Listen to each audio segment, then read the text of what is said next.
I found that with all jazz legends, they were first working musicians. Their whole career before they became superstars was just like you and me, picking up the phone, taking gigs. Yeah.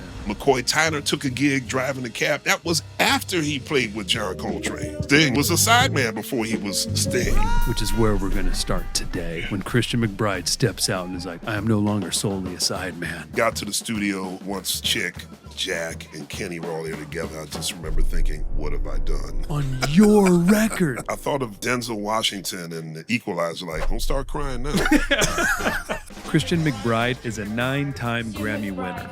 He even got 3 more Grammy noms this week. He's worked with Chick Corea, Sting, James Brown, Pat Metheny, Freddie Hubbard, Wynton Marsalis. When Chick Corea says, write a song for the group, I'm not writing anything for you. That's embarrassing.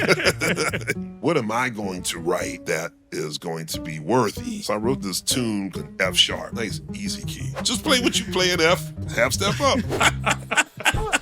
This is my second interview with Christian, and it's a 2-hour deep dive. Voodoo Session, Can you tell me about it? D'Angelo shows up. I said, what are we playing? I don't know. Let's just jam. I'm like, oh, cool. It's going to be one of those sessions. He's a great storyteller. Did Gettin' To It get James Brown's attention? Yes. And James Brown went, yeah, that's right. But you put new melody on it. Yeah, that was him. Yeah. 2 years later, yeah, you stole that song from me. I'm going to sue you. He's funny. That's a bear you don't want to poke. And we get into it all. I've never said this publicly before, but... Go.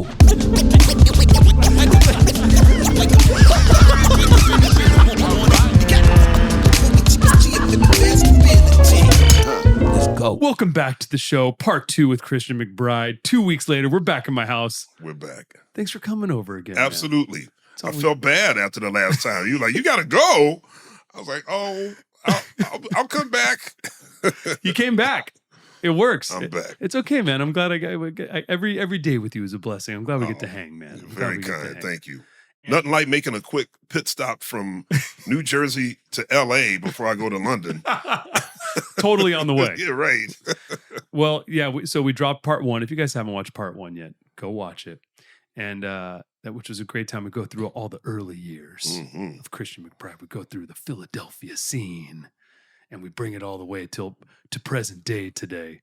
And by the way, our one of our clips went viral talking about the my goodness, the harsh self-criticism on musicians. Yeah, that touched people. Yeah, man. Yeah. I think it's an important conversation to have, and I'm glad it resonated with folks. And I've had a bunch of people reach out being like, I'm going to be kinder to myself. Ditto. I'm gonna say thank you. Yeah. Good. You've been hearing it too. Oh, absolutely. You know, I when something like that goes viral, there's always a part of me that realizes that people only see that clip. Yeah. And they might not go to the actual full interview to hear the context. Yeah. So you got the people who can't wait for more followers, so they jump in with an incendiary comment, you know. Classic. Classic, right? But, you know, it's like the whole the harsh self-criticism. And as I said, I'm very guilty of that. You know, I mean, I might not be outward with it, but, you know, every time I stand next to Edgar Meyer, I don't have to even wait for the set to be over. I'm on stage like, I shouldn't be here. But I gotta fight through that. Yes. And play. Yes. You know? You hold it in, you go home and practice. That's right. Do your job and you wear the smile and you say, thank you so much. Thanks for coming. There you go. That's right. So we talked all about the early years, which got you to becoming a leader, which is where we're going to start today. Okay. When Christian McBride steps out and is like, I am no longer solely a sideman. I am a leader. So 1994, you drop your debut as a leader, Gettin' To It. Yep. You come out swinging. You come out with that album. That album is so good. Right when you come in at the top. How did that change your life? Well, we go back to that year, 1994. It was still right in the thick of the what's called the Young Lions era. Yeah. So there was this huge, popularity, resurgence of jazz popularity with Wynton and Branford and Terrence Blanchard and all of those cats. Yeah. And because of the success of the Marsalis family in particular, you know how the record company, you know how the record business is. It's always, it's like a copycat model, right? So we got a whole generation of these great young jazz musicians. Let's go find some more, Columbia Records basically cleaned house, went and became so popular. Any jazz musician they had over the age of 40, they were like, bye, we're going with youth because that's always what sells, right? Yeah. And those cats were great, Wynton Bradford, Donald Harrison, Terrence Blanchard. So the second wave of that was Roy Hargrove, Joshua Redman, James Carter, Mark Whitfield, and I was the bass player of that generation.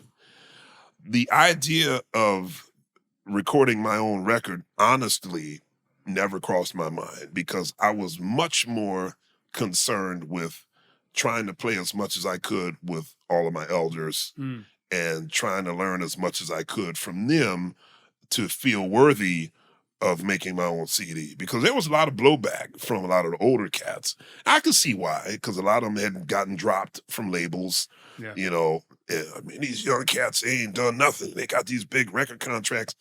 These big record contracts. Yeah. Right? So I was always a little reticent to make my own CD. And so 91, 92, 93, it was peaking. Joshua Redman was becoming one of the most popular people. He was sort of rivaling Wynton's popularity almost. Yeah. And Blue Note approached.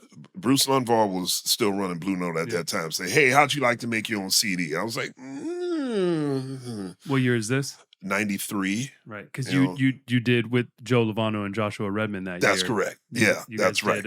What was it? Tenor Legacy. Tenor I think Legacy. it's called. Yeah, that's right. Joe's right. album. Yeah. And of course, Joshua was on Warner Brothers, and the band was, of course, myself, Brad Meldau, Brian Blade. So Warner Brothers wanted to keep it in the family, so they offered Brad Meldau his own solo deal. We see how that turned out. It was great, And they said, okay, Christian, you're next. And I was just like, I don't know. I'm not feeling that great about this. Really? Yeah. But then, like, all my boys were on Verve, because Roy was my man, and even though I was no longer in his band, we always kept in touch. We always stayed good friends. Yeah. And Verve had the nice balance of having the younger musicians and the older cats. They had Roy, they had Stephen Scott, Mark Whitfield eventually went over there, but they also had Joe Henderson, they had Betty Carter, they had Abby Lincoln, and so they had a nice balance. And the guy, my manager at the time, who was also Joshua Redman's manager, Marianne Topper, may she rest in peace. She said, this Warner Brothers deal sounds really good. You sure you don't want to go with them? I said, well, I just don't know why I didn't want to pull the trigger, And after a while, I kind of relented. I was like, okay. I've never said this publicly before. So I said, yeah, okay, all right, I'll go. Now, before I signed anything, Richard Seidel, who was the vice president of A&R at Verve, calls my manager and says, hey, congratulations, I hear Christian signing with Warner Brothers. And she said, no, he hasn't signed anything yet. He says, what? Get up here. And we went and had a meeting with Verve, and Richard is a great guy. And I looked at the roster. I knew their catalog, the history, Norman Granz and all that kind of stuff. I said, I feel much more comfortable here. So I signed with Verve in the summer of 94, me getting to it. Now, conceptually, I figured since we were still in the thick of this whole Young Lions thing, conceptually, this was a pretty easy record to make. Just call your boys, play your ass off, period. Who cares about concept? That's the concept. Call your boys, play your asses off, period. So I called Roy, called Joshua. Called Cyrus Chestnut, called Lewis Nash, had Steve Torre in there. And the very special track was with Ray Brown and Mill Hinton when we played the 3 bass track on Splanky. So the record did, the CD did really well. Yeah. I had my first little spot of major press. I had a guy named Joseph Hooper did a big feature on me in the New York Times Magazine. I was kind of like, you know, and I did my first tour as a band leader. But even then, I knew that I was not going to make my, it was not time to be an exclusive band leader, because I still had more cats I wanted to play with, so 1995, I mostly did my own gigs. Getting to It came out January 95. So I mostly did my own gigs mixed in with some other stuff, playing with as many, McCoy Tyner, Bobby Hutcherson. I had to keep that in, and I'm still doing a lot of sessions as well. So I don't think I ever really decided to consciously focus on being just a band leader until probably I started Inside Straight. That was 2008. Yeah. So between 95 and 2008, I was still pretty scatterbrained. So I heard that, you're a huge James Brown fan. Yeah. Always have been. Yeah. Did Getting To It get James Brown's attention? Yes. What happened? That summer that Getting To It was freshly out. Yeah. I was chasing James Brown around, because if you remember, he was in jail from 89 to 92, I believe it was, something like that. And when he came back on the touring circuit, he was hitting it hard. He was everywhere.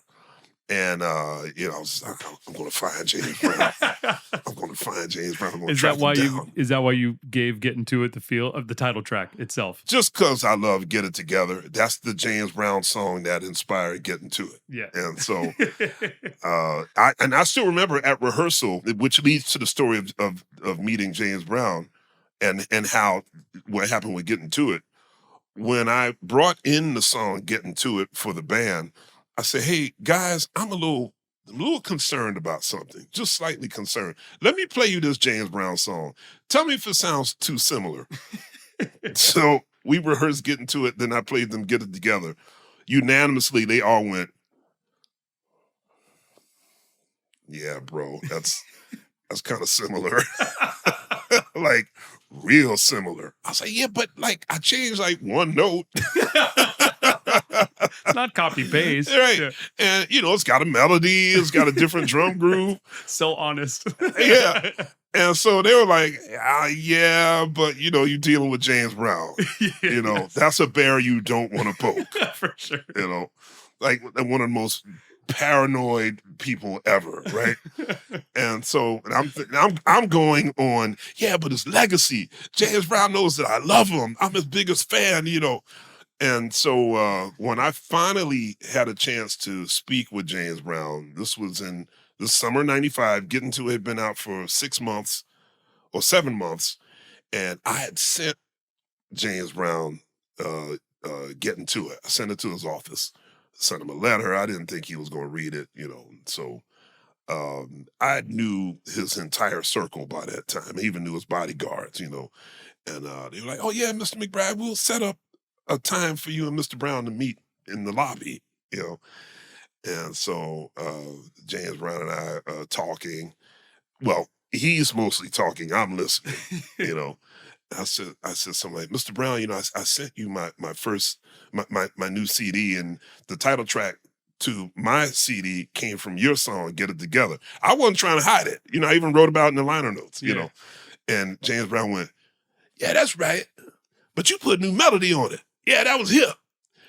Man, I thought I was going to melt right there. I was like, James Brown actually listened to my CD. He said, yeah, that was hip. I like that. Yeah, that was hip. Now fast forward a year or 2 years later, he was in a much different mood. That same conversation turned into, yeah, you stole that song from me. I'm going to sue you. And I was like, whoa, wait. I thought we were good. Yeah. Years later. Oh, no. Right? And then later on, he went back to being like, yeah, I love that CD. I'm like, nah. Did he ever sue you? Of course not. Okay, good. Yeah. In a moment, a paranoid He was having a moment. Yeah. You can't play no bass. You ain't nothing. So he recognized what you were doing. He was like, "Oh no, it's a little different." He put a new melody on it. Right. And then one day it was To jump ahead for a moment, yeah. in 2006, you're the creative chair for the LA Philharmonic, and you work with James Brown. That's right. At the Hollywood Bowl. Can we talk about that for a moment? Sure. This is a perfect time to give a shout out to a person who has been so important to me in my life and my career. Her name is Darlene Chan. She hates to be recognized in public. She likes being in the background, but I call her the fairy godmother. Fairy godmom, I love you so much. So Darlene Chan was George Weah's right-hand person for a very, very long time. And she booked back when it was called the Playboy Jazz Festival here in LA. Worked with George at Newport. She started the Berkeley Jazz Festival up in that way, Northern California, not Berkeley College, not of Music. Boston. Yeah. But yeah, she's been one of the most important people in the jazz community for many years, and so I've known her since I was 18. She followed my career from the time I was in Roy's band, and around 2003, 2004. She said, "Hey, something's come up. I'm going to put your name in," and the LA Philharmonic had started the Bill and Carolyn Powers creative chair for jazz position. And it was to be a term position where they would bring in a different artist every 2 years to curate the jazz series, which consisted of 12 concerts every season. 4 at Walt Disney Concert Hall and 8 at the Hollywood Bowl. And I thought it would be a lot easier if it were the other way around. How you gonna book jazz concerts, like 8 of them at the Hollywood Bowl, which had nothing to do with the Playboy Jazz Festival, right? Because the Playboy Jazz Festival is always really stacked with great artists. You can't bring them back, for the same a month later. So it was a really, really big challenge. But Wow. Darlene said, I think you can do it. And so for all intents and purposes, John Clayton had been the first creative chair, but he was sort of creative chair before they gave it that name. The first official creative chair was Diane Reeves. She did it from 03 to 05. 03 to, something like that. And then I came in 06. I did it 06 to 2010. And yes, I thought with this new gig, I'm going to go for it. I'm going to ask James Brown. I wasn't sure where I stood in James Brown's life by the time I got this appointment. But I said, well, it's now or never, because I knew James Brown was getting old and, he'd had cancer surgery. There were rumors about, diabetes and arthritis. I said, I got to catch him now, And so I called his manager. Actually, I called Fred Wesley, and I said, I would like to do a special project with Mr. Brown at the Hollywood Bowl. He said, you need to call his manager, Charles Bobbitt. I'll call Charles Bobbitt, put the word in for you, and you call Mr. Bobbitt. So I called Mr. Bobbitt, and we had a long talk. And he basically was like, I don't know, Mr. McBride. You know how difficult Mr. Brown can be, but I wanted to do his album Soul on Top live. Yeah. And he said, but that sounds like a really interesting project, So let me different angle than anyone else would hit him. That's right. That's right. He said, let me rap to him and see what he thinks, And much to my shock, I still remember it was October 19th, 2005. He calls me up and says, Mr. McBride, this is Bobbitt. I talked to Mr. Brown. He wants to do it. You and him next year at the Hollywood Bowl. And man, look, that really was a cinematic moment, Wow. And I called Mr. Bobbitt back, and he said, not only does Mr. Brown want to do it, he wants me to tell you he's been keeping his eye on your career, and he's very proud of you. Oh. I was like, yo, I'm going to cry, So by the time we did the Hollywood Bowl, yes, you could tell he was not in the best of health at that point, but we did Soul on Top. Wow. You know, and we had planned on doing it in New York the following year, but then he died on Christmas Day. So just 3 months after the bowl gig. Yeah. What did that mean to you? Everything. To be able, I mean, to accomplish something like that on that level with that much significance to you. Oh, it's the greatest night of my life, my greatest accomplishment. Wow. Seriously, because, I mean, anybody who even remotely knows me knows how much I've jammed James Brown down their throats. Yeah. You know, the woman who lived next door to us growing up, when I left Philly to go to college, she says, I'm really sad to see you go, but I'm not sad that I won't have to listen to James Brown 12 hours a day. So goodbye. Wow. And then on top of that, you and James Brown were on the cover of Jazz Times together. Yes, that was supposed to be a story that talked about the gig. Yeah. And then, of course, he died, so it wound up becoming a memorial issue instead. Wow. You know, but I'm really glad I went for it. Yeah. You know, because I could have been like, Mr. Brown, too much drama. But I was like, yo, it's now or never. That's so incredible that you got to do that, man. Yeah. Congratulations. Thank even though you. it was years ago. But Thank just it's wonderful to hear your manifestation of that and be able to make that happen and right before his passing. Yeah. Wow. Yeah. It's incredible. And you know, I remember Nicholas Payton one time. He said the exact same thing. He was like, yo, you manifested this, dude. There's no way in the world that, you know, wouldn't have happened. The kind of energy you've been putting out there for James Brown all these years. Yeah, you know? man. Okay, so your second album. Yes. All right, so Number 2 Express, which I have a bunch of questions about, but bring it. First of all, let's just start with how incredible of an ensemble you put together for your second album. You got Chick Corea on your album. You have Jack DeJohnette. And we got to talk about Jack for a moment. I'm so sorry. Rest in peace, Jack DeJohnette, one of the greatest to ever do it. I'm my condolences, man. Oh, thank you. You know, he wasn't just someone who, you know, I admired. We all admired Jack. You know, even as a kid, when I first started learning about Jack, you see the large scope of his work and all of the different types of artists he worked with. Because whether it's conscious or not, we all kind of wind up settling into a particular groove. You know, these are the type of musicians people expect to see you with. You never knew where you see Jack, you know. And because of that, I was like, man, this cat is the man. I can't wait to play with him one day. And, you know, Jack was just no tribalism with him. And I think that's one of the biggest lessons we all could learn. He was never part of any camp. You know, he was never exclusive to Keith. He was never exclusive to Miles or ECM or Pat or whoever. He was like, hey, I'm available. Call me, you know. And, you know, I seen him work with, you know, the AACM cats. He worked with Bruce Hornsby. Yeah. He didn't care, you know. So, yeah, knowing Jack was a true gift. Yeah. You guys made a trio album with Bruce Hornsby. That's right. Yeah. Yep. As a bass player, what was it like to lock with Jack DeJohnette? Locking with Jack was a whole lot of fun. You know, Jack had that sort of, that elasticity that was a lot different than Tony or Elvin, you know, because like, I always say, like, you know, Jack was a little like Elvin on speed, you know.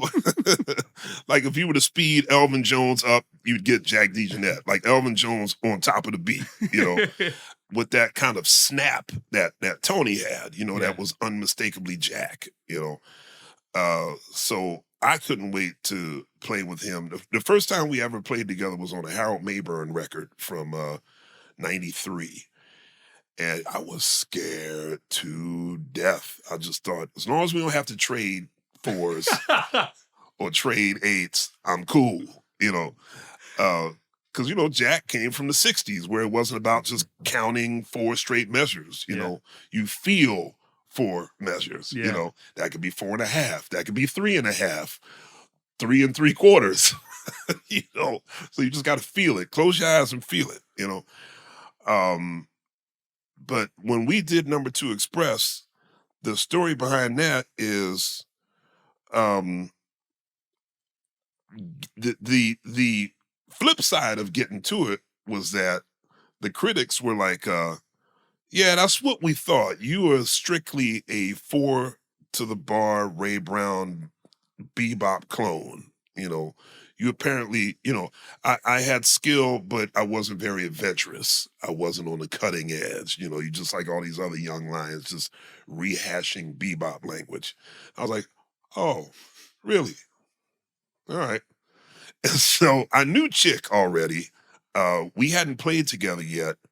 But I met Chick also in 93. 93 was a good year.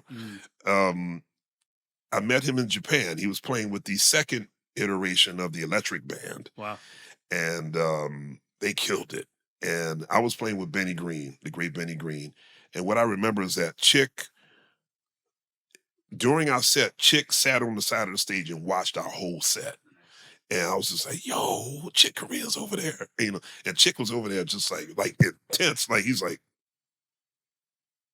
and after the set was over, he said some really nice things to Benny. He said some really nice things to me. And I was like, wow, Chick is like in it. You know, he's like in the community, you know. And we exchanged information. And in 95, when Getting To It came out, I got a call from Chick saying, hey, I'm putting together a new band for a tour next year. I want to do the music of Bud Powell. I'm going to get you, Roy Haynes, Joshua Redman, and Wallace Roney. I was like, dude, like, are you kidding? I just got a call from Chick Corea, right? That call came in early 95. He said, okay, block out next summer and the fall. So in between that, I said, hey, Chick, I'm getting to make my second CD. Would you play on it? He's like, absolutely. Wow. You know? Just ask. Yeah. Wow. Yeah. And so when we played Number 2 Express, when we recorded Number 2 Express, I was already booked for the following year with him, but we still hadn't actually played together yet. Wow. Yeah. Okay, so Number 2 Express, your first time playing together. Yeah, November of 95. Chick Corea, Kenny Garrett, Jack DeJohnette. Jack DeJohnette, Christian McBride. Go listen to this album. You already know. And so I called Jack and I said, Jack, would you play on my next record? He's like, oh, yeah, hell yeah, man. Who else is on it? I said, Chick and Kenny Garrett. He's like, oh, yeah, man. Yeah, I can't wait. You know, I just keep thinking I was born at the wrong time. No. Wait, how old are you? I'm 41. Oh, yeah, you're a kid. How old do you think I was? I mean, I thought you were, you know, I felt like we grew up together. I take that as a compliment and That's an damn insult. right. Yeah, no, I mean, no, I'm just kidding. Well, you think I'm old? No, no, you're 42. Thank you. So no, You like how that happened? I appreciate that you feel our brotherhood. The heart is attached. We're peers. We are peers. Thank you very much. That's right. That means the world. Yeah, because when I hear these stories, you know, very similar to the stories I hear from Joe, right? Sure. The New York 90s, bro, and then the 80s and all these stories. Yeah. It's so different. I feel like I started touring in like 99, 2000, and it was a different scene, and it was coming into like the final years of CDs, right? Right. By the time I finally had a CD that sold well, it was gone. Right. Right. I was like, oh, wait, gone immediately. We had to refigure it out. But so I think that's made my generation resilient in a different way as a millennial of like, what is the music industry? Not, it has changed, because we didn't even really ever experience this amazing. That really the 90s, was, yeah. Man, the 90s must have just, I mean, everything I research about and talk to people about how just incredible the 90s were as a professional musician, artist, especially when you're operating at the level you are and the people around you, the community you had around you. It's just like a fairy tale, man. Well, I mean, you're right. Like 2000, 2001, especially like when the internet came along and Napster came along. That's what did it. That was the wrecking ball. Yeah.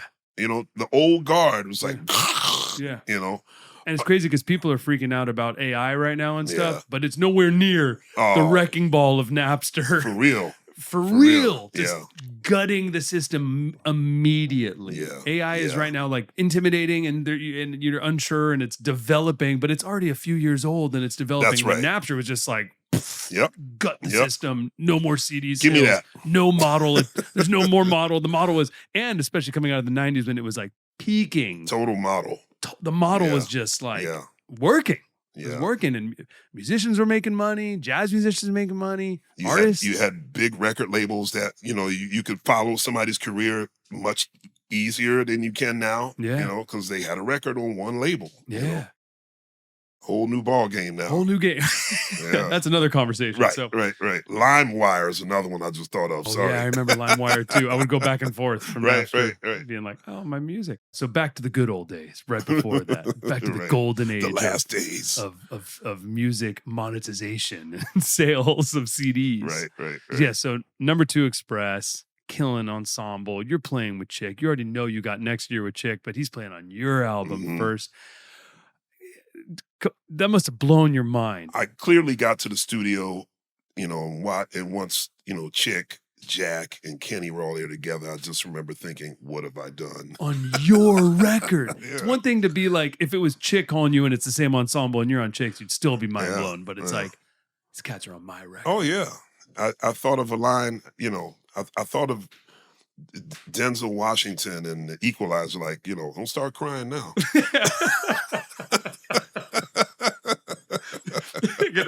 Like, count it off. Yeah. That's what you asked for.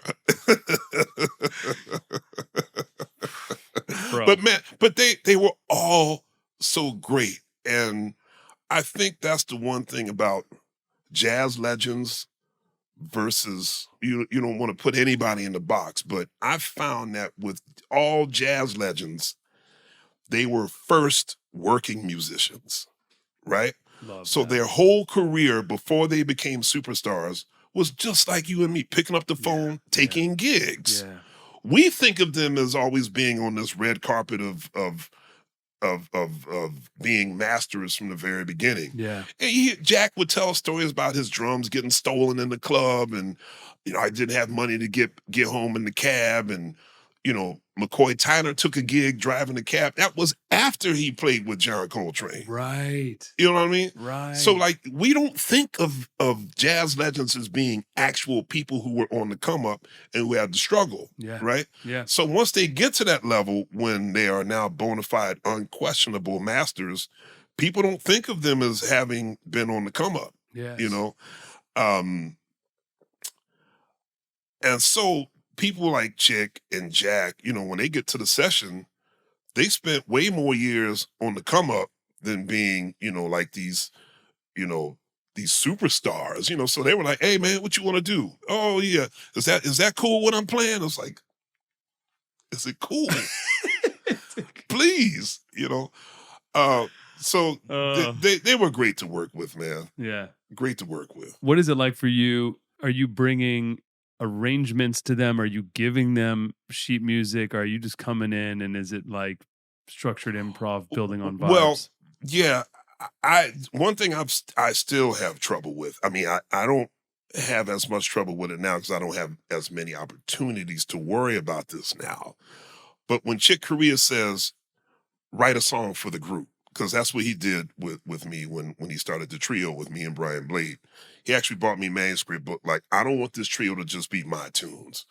You need to contribute as a composer. So cool. And I'm like, yeah, but you're Chick Corea.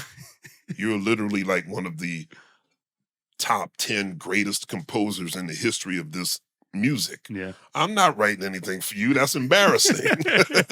You know, same thing with number 2 Express. I'm like, got Jack DeJohnette, Chick Corea, Kenny Garrett here. What am I going to write that is going to be worthy? You know, you know, there I am, self-criticism, right? And so I wrote this completely randoms. I said, look, put your tape recorder on, put your hands on the keyboard, and just whatever comes out, comes out. So I wrote this tune called Whirling Dervish, which wound up being a blues in F sharp. Nice, easy key. It's easy. Just play what you play in F, half step up. And you know, you can't think of Kenny Garrett, Chick Corea, and Jack DeJohnette and not think of Miles Davis, right? Yeah. So I said, well, I want to write something that's kind of open, kind of funk, like weird funk, you know. So I wrote this song called what's called, I think I called it Divergence, which was really, you know, don't don't listen to the melody. Just go straight to the solos, right? And there I am kind of doing this like kind of broken funk kind of thing with, two cats that played on Bitches Brew, right? Yeah. Like, oh man, this is trippy.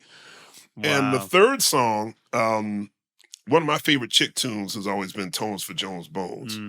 And so I asked Chick if we could do that. He's like, absolutely, only one problem. I said, what? He said, I don't remember it. He's like, man, I haven't played that song in 30 years, So Chick is sitting on the piano, so I kind of reached over his back and I showed it. I said, oh, right. So he ran through it a couple of times. Okay, I think I can remember it now. And we knocked it out, Wow. Now, speaking of Jack DeJohnette, we did those 3 songs.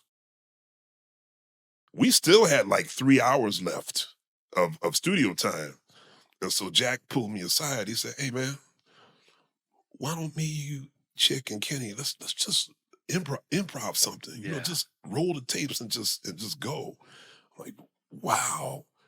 Now, my first thought was, well, Chick's manager's going to ask for more money, because they were very strict about, okay, you got Chick for 3 songs. Yeah.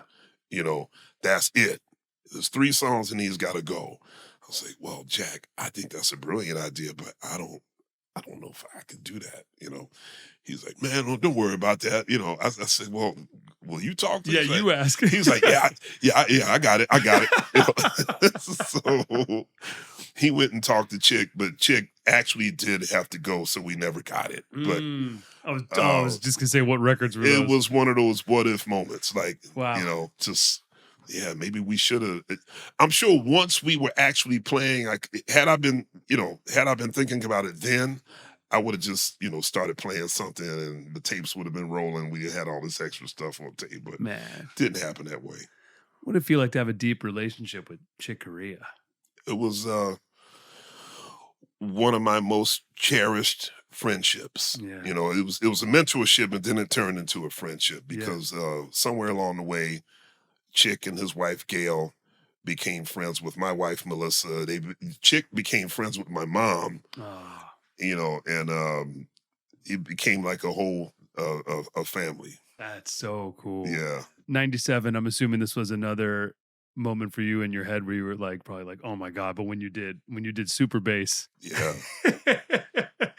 That's like, it just sounds like a bass player childhood fantasy. The first super bass recording. Yeah, that's right. Yeah, because this was the first one was 97, because you did super bass 2. It came out in 97. We did it in 96, actually. Okay. Yeah. Yeah. So we had done a couple of super bass projects already by the time we did the first recording. So with Ray Brown and John Clayton, yes. Ron Carter was my first bass hero. I had Ron Carter's picture on my wall, when I was in high school. And, I was trying to stand like Ron Carter, get my fingers like Ron Carter, with the 2 fingers straight down like that, and the black nylon labella strings like Ron. I mean, everything like Ron Carter. No matter what I did, I couldn't sound like Ron Carter. It was so frustrating.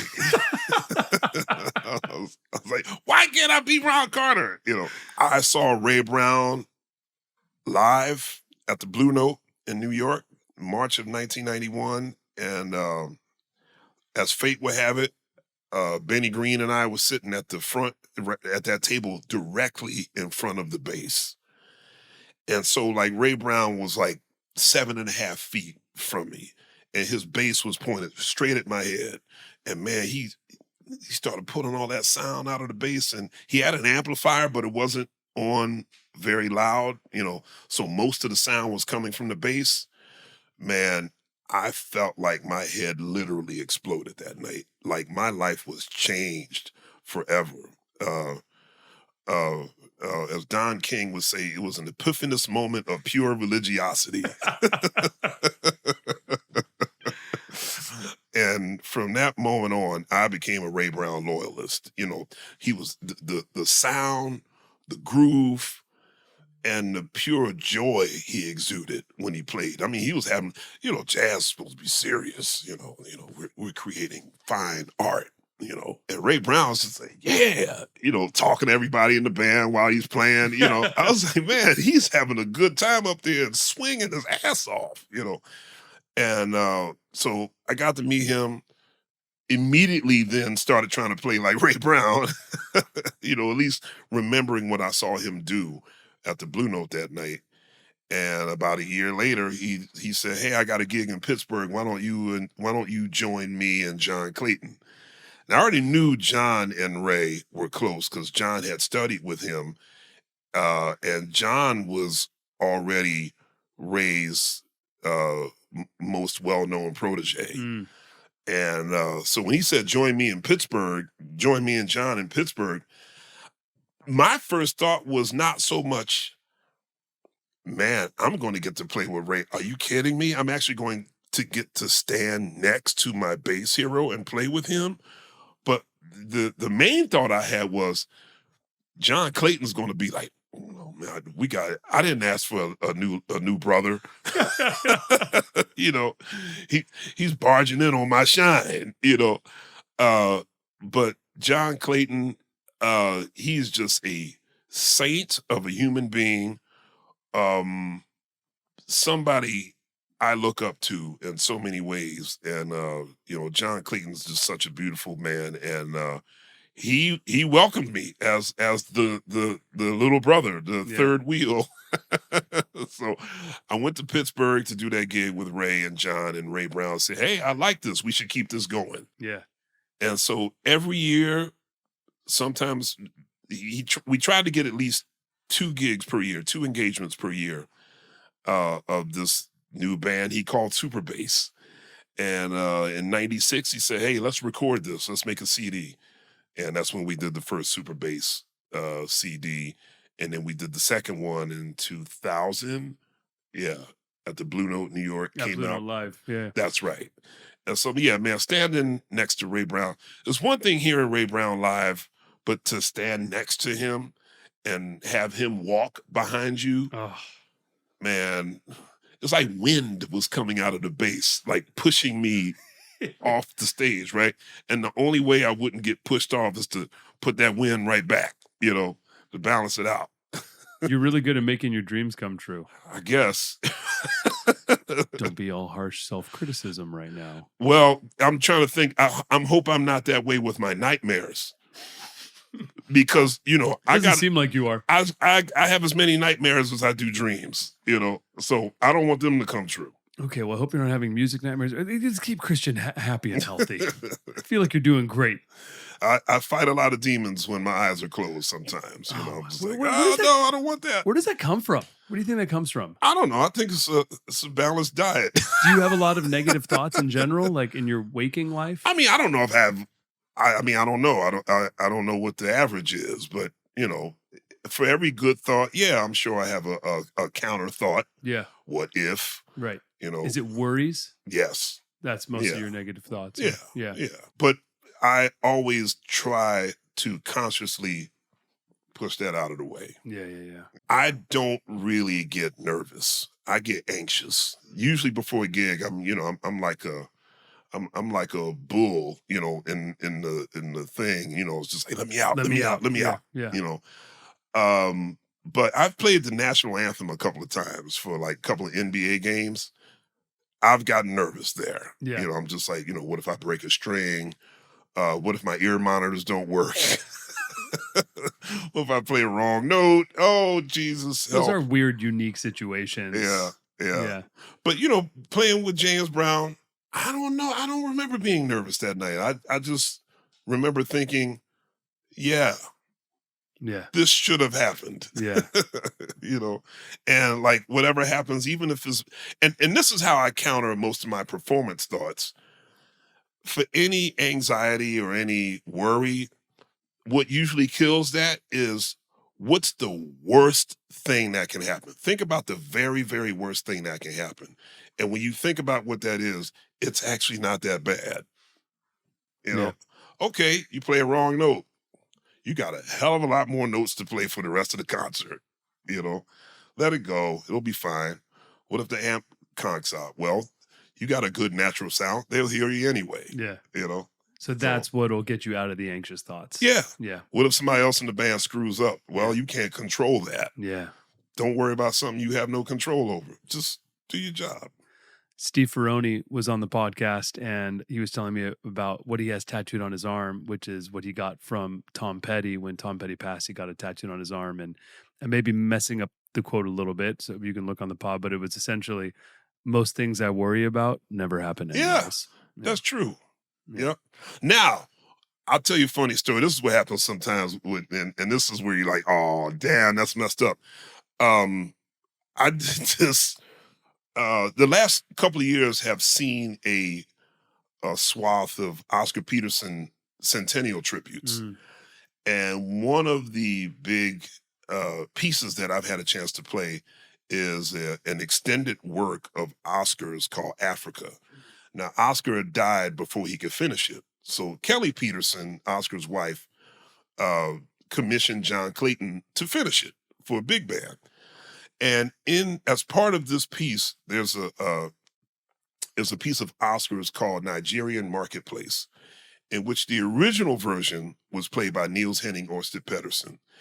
And the piece is it's very melodic, but it's way up what I call in bass language. It's in the nosebleed section, right? You got to get way up here on that. I'm like, oh gosh. Clearly, this song was recorded in the 70s during the pickup era, right? So like when I first learned that piece, I was like, oh boy, ooh. So I'm practicing. What? And so I'm going, oh man, I don't know if I'm going to get this. And so when we played it for the first time, I think this was in 2019. No, 2020. This was like a month before lockdown happened.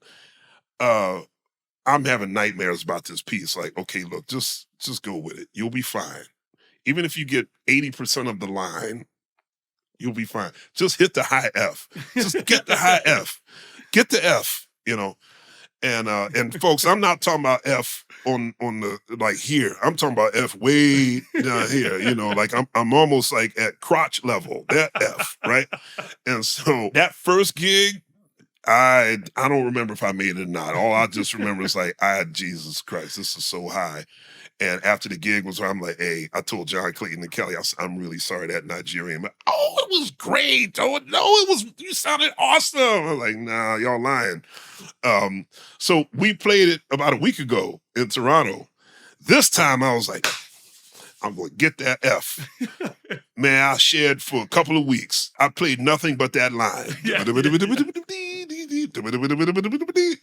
Nailed it, right? So what I hear after the concert 2 weeks ago, oh, you nailed it this time. I was like, oh, wait a minute. Oh, so you knew.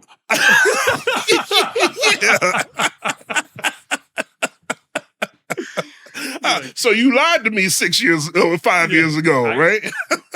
I get it. Thought it was great. Yeah. Right. They're like, oh, yeah, this time you sounded good. Like, I want you to be honest with me from now on. No more of this fluff. Oh, boy. Man, that's amazing. So here's the thing I want to ask you about. So in 1999, I saw this video of you and D'Angelo and Questlove during Voodoo sessions. Yeah. We just lost D'Angelo. Yeah. Rest in peace to D'Angelo. It's been a heavy couple of weeks, man. My condolences. Yeah, I know you played with D'Angelo, and I really would and I know how deep in that scene with Questlove, like a brother and the Philadelphia scene. But I would love to know, like, so what happened? So that was a part of the Voodoo session. Yeah. Can you tell me about it? I didn't know D'Angelo up until that point. I surely have been a huge fan. Yeah. And knowing that he had worked with Roy and Mark Whitfield, all these cats. Roy's all over it. Exactly. Yeah. So I knew we knew of one another, but we never met. So one day, Amir, that's Questlove to you guys. Amir calls and says, hey man, what you doing tonight?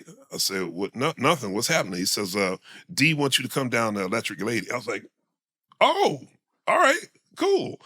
He said, yeah, get there about 6:30, you know, bring both basses, you know, bring your upright and your electric. So Yeah. I was like, wow, this is cool, you know. So I go down to Electric Lady, and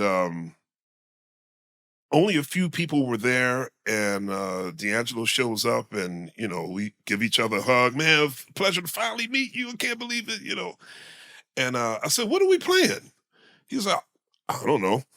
Let's just jam. I was like, oh, cool. It's going to be one of those sessions, you know.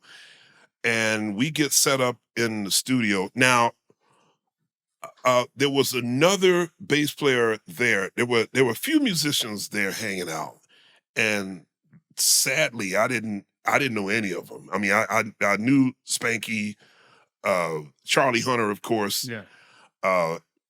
But there were a couple of other cats there who I didn't know, and there was another bass player there, and it obviously wasn't Pino. I know Pino.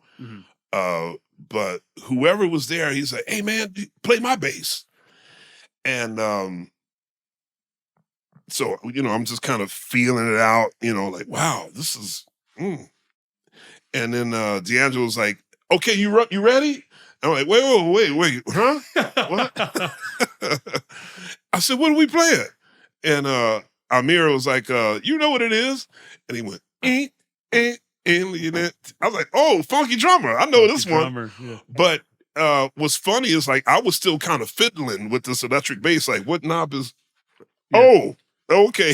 So, yeah, we just wound up jamming on that. And after we did that, we did Talking Loud and Saying Nothing, which I've still never heard. So that's still laying in the vault. I'm sure there's months of music in the vault for that Voodoo album. Right? Yeah, they were in there for years in Electric Lady. I can't imagine the amount of music that wow. that session, you know, produced. You know, so that was that. Didn't see D'Angelo again until he had a concert at Sony Hall. Well, not Sony Hall. At that time, no, it was the Best Buy Theater. I can't remember what it's called now, but in New York. Yeah. And a spinoff to this D'Angelo story is that, so I played with James Brown at the Hollywood Bowl in 2006. My next favorite James Brown story actually is of a James Brown tribute concert that I produced at the Hollywood Bowl in 2014, right when Get On Up was released. Chadwick Boseman was our MC that night. Nice. And D'Angelo was making his triumphant return to the stage because he hadn't gigged in a couple of years by that time. So D'Angelo's manager at the time, my dear friend Alan Leeds, I call Alan, I say, hey bro, we need D'Angelo. He said, I think I can talk him into it. And that was the next time I saw D'Angelo. And he did a great job that night. He did maybe the last time Soul Power, I Don't Want Nobody to Give Me Nothing, and Soul Power. And wow. he brought Chadwick Boseman out to play the Bobby Byrd role. Nice. And it's hard to imagine, like, you know, that concert was only, I mean, you know, it was 11 years ago. Like, so many people from that night are gone. You know, D'Angelo's gone now, Chadwick Boseman's gone, Danny Ray, Pee Wee Ellis. I mean, it's crazy, man. Jabbo Starks, Clyde Stubblefield. I had them all on the gig that night. Yeah. Oh, man. Wow, it's incredible. Yeah. You're very blessed to be able to experience all these incredible people while they're here on this in this life, man. I love this music, man. Wow. It brought you crazy places, man. I want to learn as much as I can from everybody. Yes. You know? That's all that's our life experience, right? What is it? Yeah. That's why I'm having so much fun with this podcast, getting to just learn from friends and peers and people I look up to, and make new friends.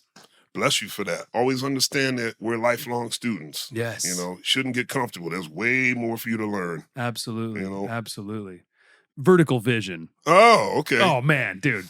Such a heavy album. So you then turn it into the Christian McBride Band. Mm-hmm. We're in 2000 now. Mm-hmm. So you've already now been... Lots changed in 2000. Okay, tell me about it. Yeah. I find it interesting that roughly around the same time, me, Roy, and Joshua all kind of collectively turned the corner. Yeah, because it's a way different sound. Yeah. 2000 changes. Yeah, you know, Roy started the RH Factor. He kind of got there before we did because he was already working with D'Angelo. Yeah. And he decided, like, hey, I'm just going to go for it. I'm going to create a new band that plays just that.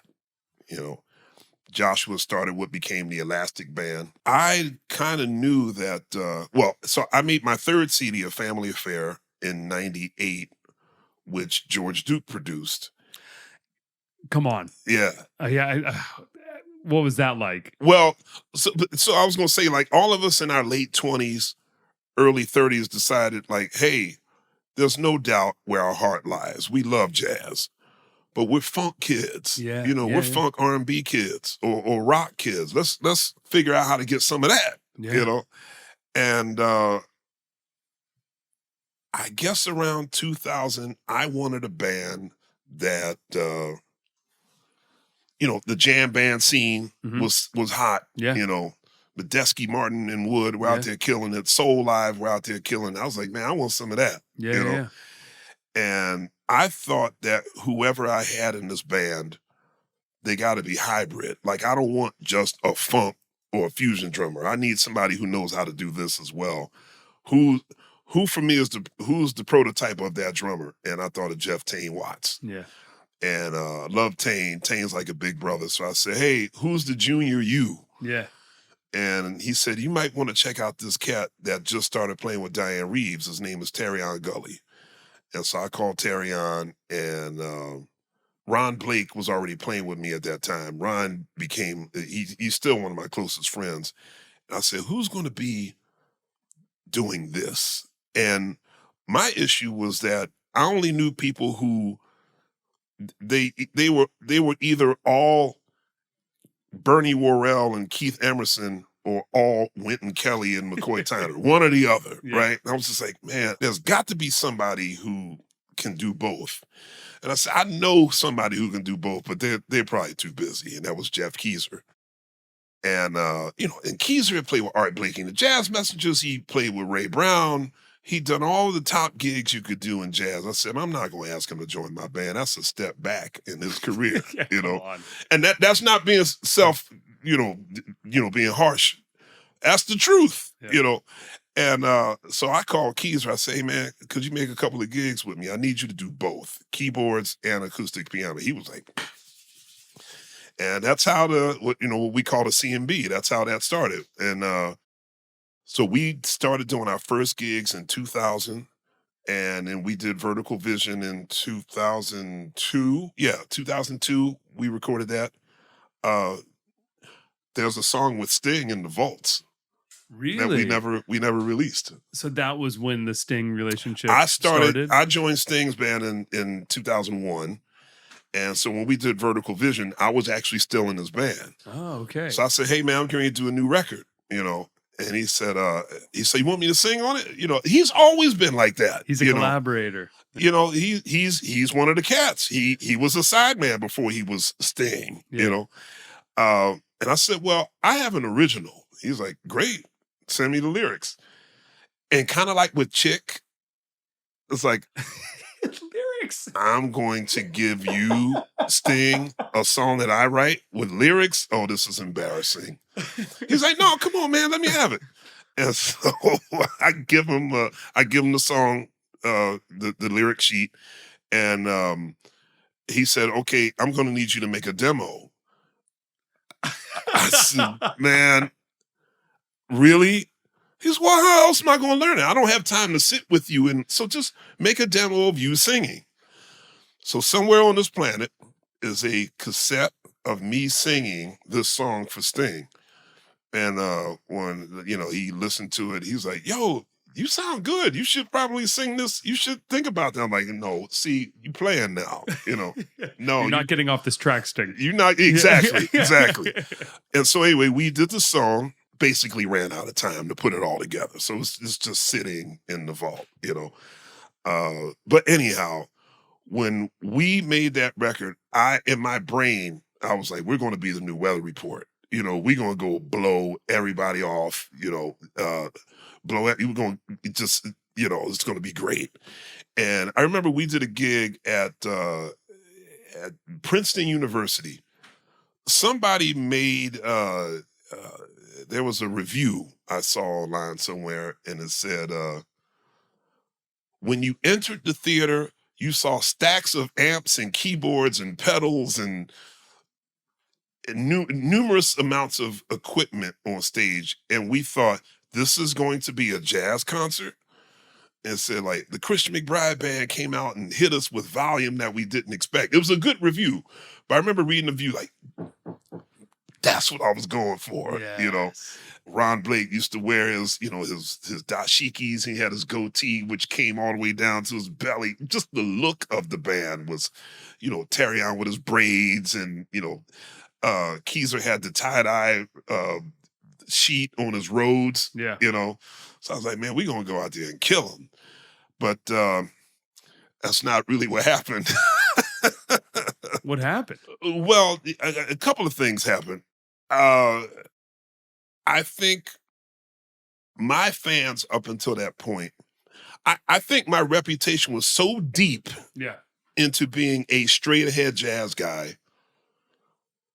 Even when we were playing like Boogie Woogie Waltz or Technicolor Nightmare, people still saw the Ray Brown kid. You know, it's like, okay, we appreciate what Christian's doing, but we know he'll be back sooner or later. You know, and you know, in the middle of all this, we did the Philadelphia experiment. I had joined Sting's band. I started playing with Pat Metheny's trio in this all the same period. But I don't know. I guess there was just sort of that's not what we really want to hear from Christian. He's a straight ahead guy, damn it. Just as I was getting really depressed and like, this band is not doing what I was hoping it would do, good friend of mine, Andy Hurwitz, called from Rope-A-Dope Records, same label that did the Philadelphia experiment. He's like, hey, I got an idea for you. Why don't we get the CMB to do a 2-night run at Tonic? This is in the Lower East Side, New York. 2 nights. First set is just the CMB. Second set, both nights, CMB with special guests. Well, who are the special guests going to be? I don't know. It could be anybody.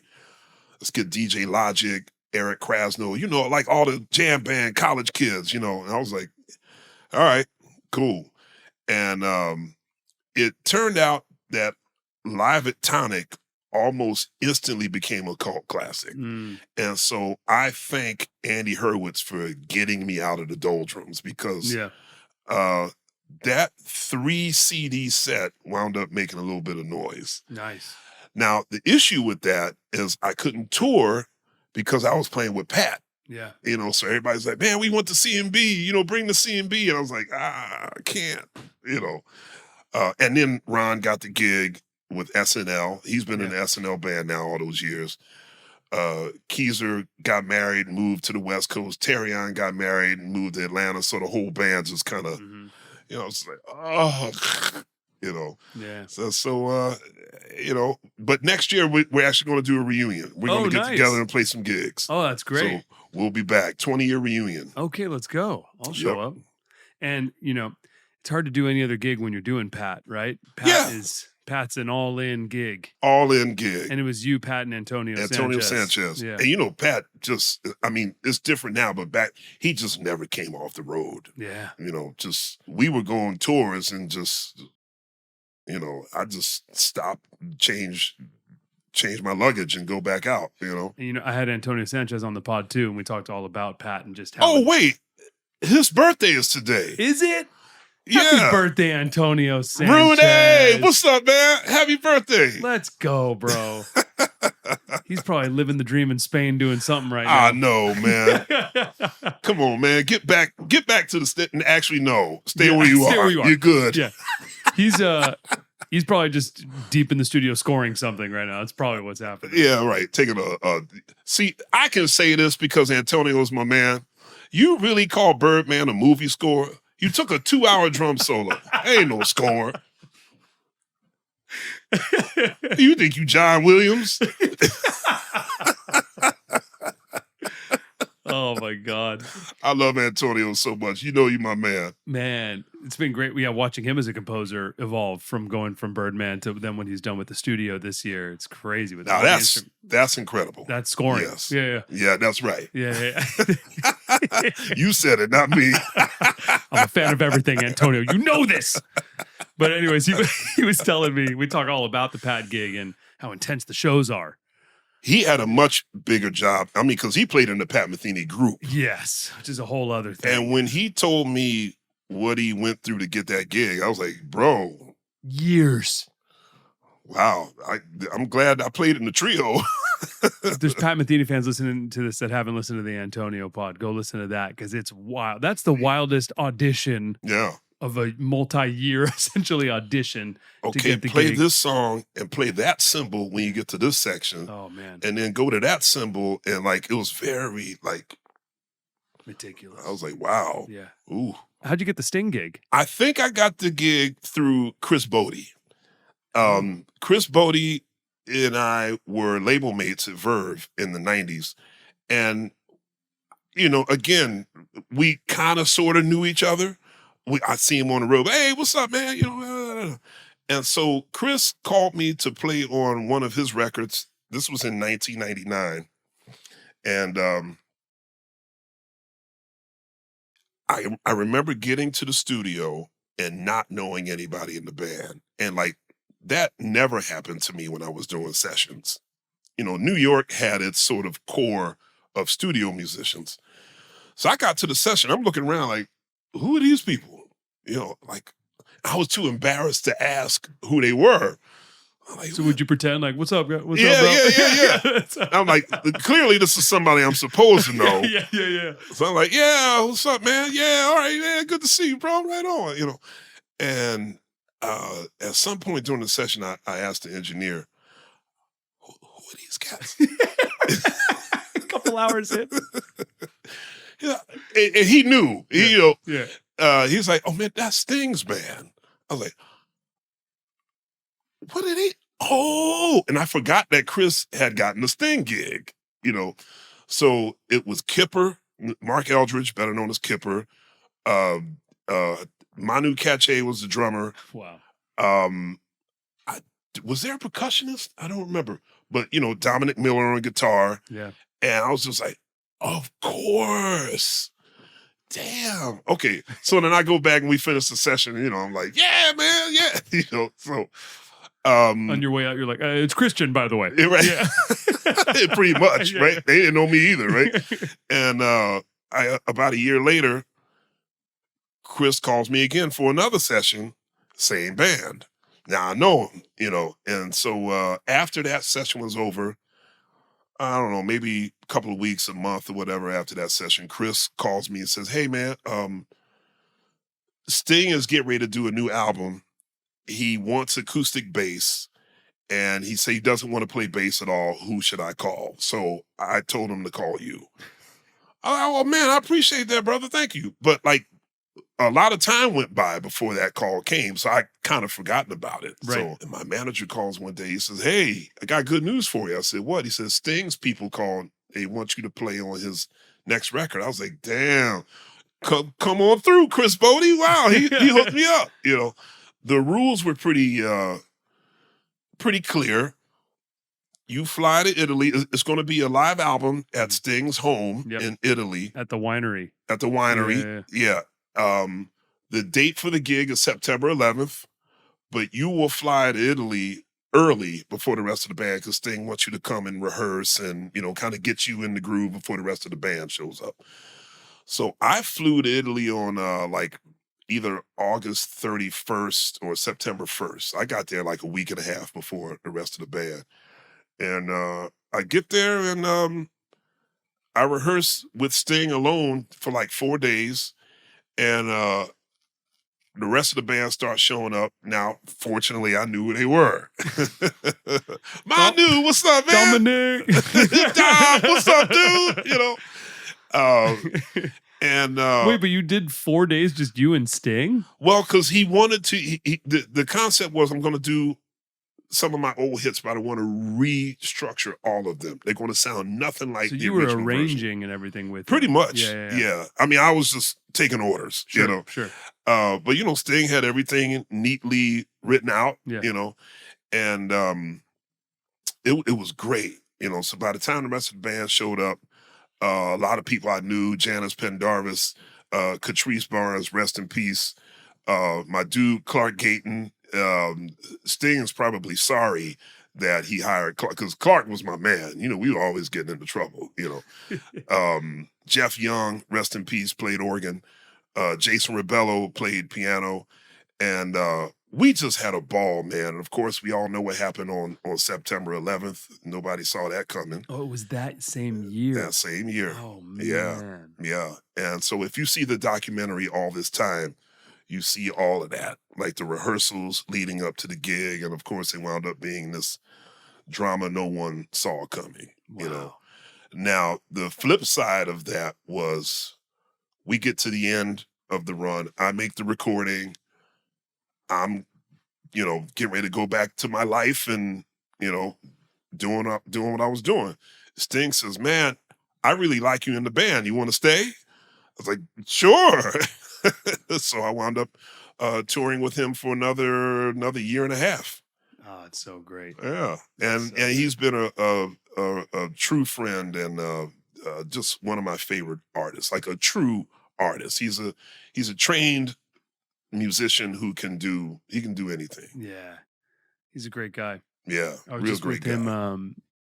guy. We were in Sicily this summer for his daughter Fuchsia for Kate's wedding. Oh, cool! It was awesome, man. That's great. We had the best time, dude. Big love to all the Sumners. Big family. Yes, yeah. I'll tell you another thing I love about Sting, and because you know, like the term superstar. You got to be real honest about who you apply that to. Yes, you should apply that to Sting. Yeah. And you can apply that to somebody like Queen Latifah as well, because like those two people are two superstars have had a chance to work with who are so down to earth, mellow, and cool, and they never forgot their come up years. Yeah. You know what I mean? That's why it's important to have come up years. Those years when you're climbing up the ladder, when you're serving the superstar before you become the superstar. Yes. You know? And you know, I remember when Sting was in the studio when we did Vertical Vision. Mm-hmm. You know, he was like, yeah, man, first of all, he was like, yeah, I love to sing on your record, right? Yeah, I love to do that. You know, then he come and does it.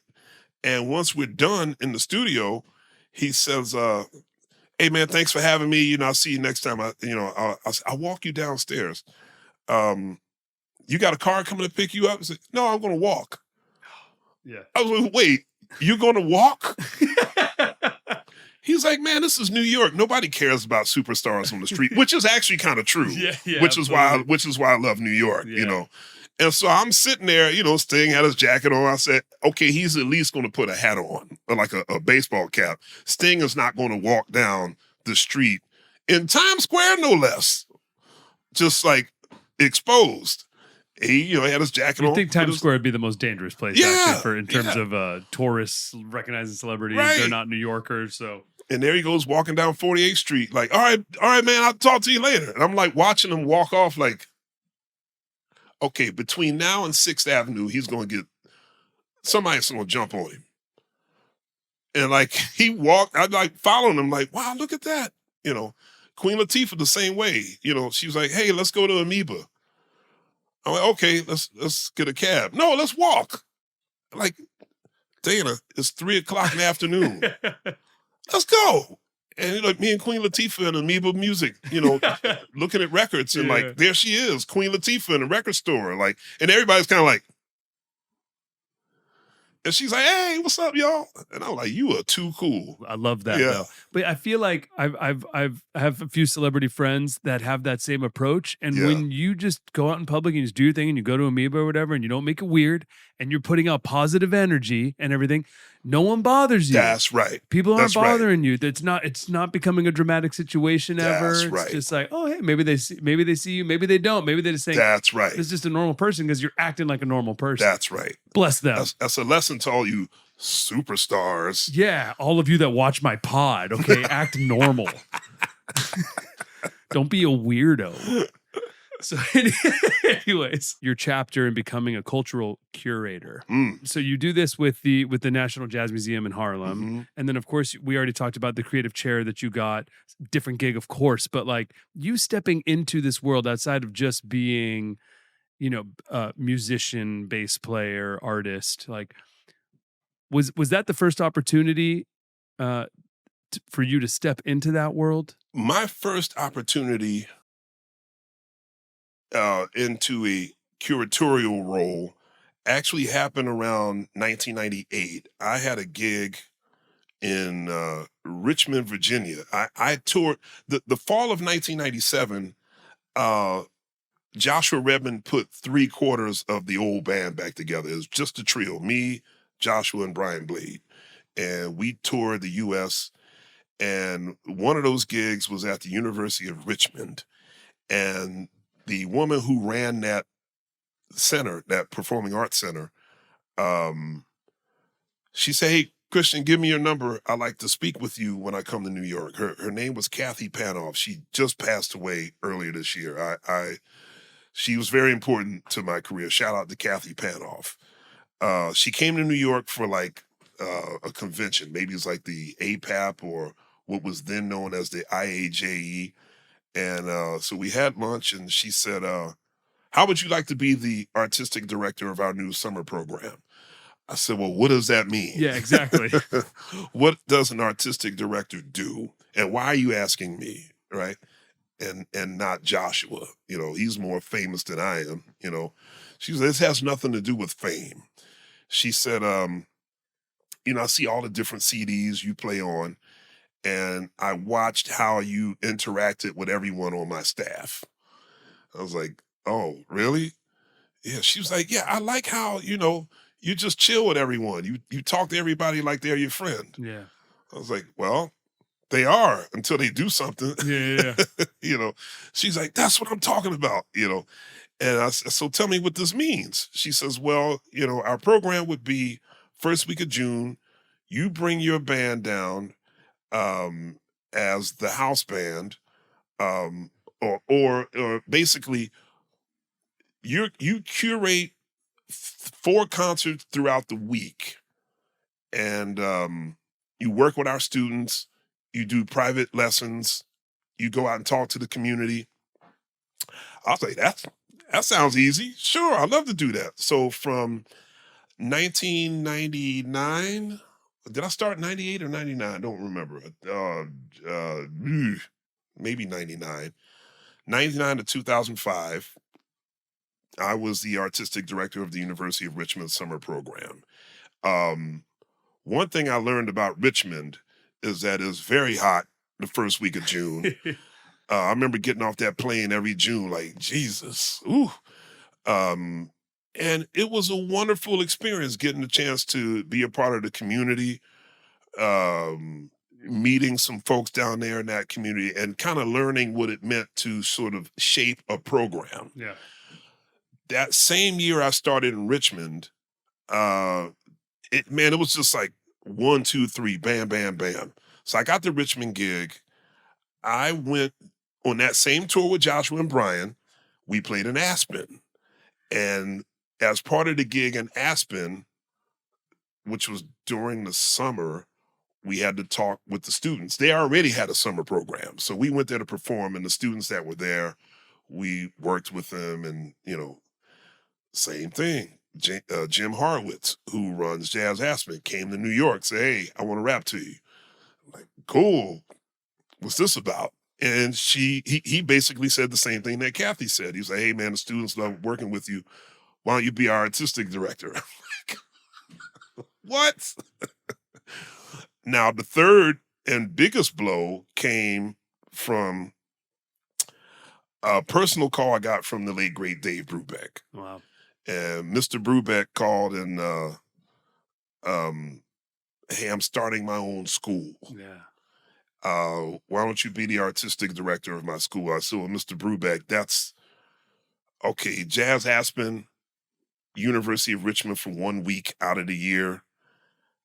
I mean, I'd be honored, but that's a little different being the artistic director of a college program. Yeah. You know, he said, well, you'll be working with a friend of mine who I think you know, JB Dias, who was from Miami, great educator. So you two will be working together. And I said, yes, I do know JB. I love JB. I'll do it, but I'm nervous. He's like, oh, you'll be fine.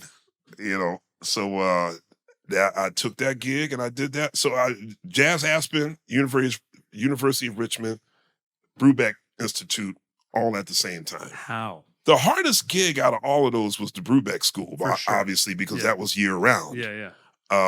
In fact, my first students were Tommy Morimoto, sorry, Tommy, Anthony Coleman, great saxophonist, Fabian Almazan was the pianist, Joe Sanders was the bassist, and Justin Brown was the drummer. No way. And so when I see those guys, I'm just like, man, I remember y'all when y'all were just graduated high school, you know.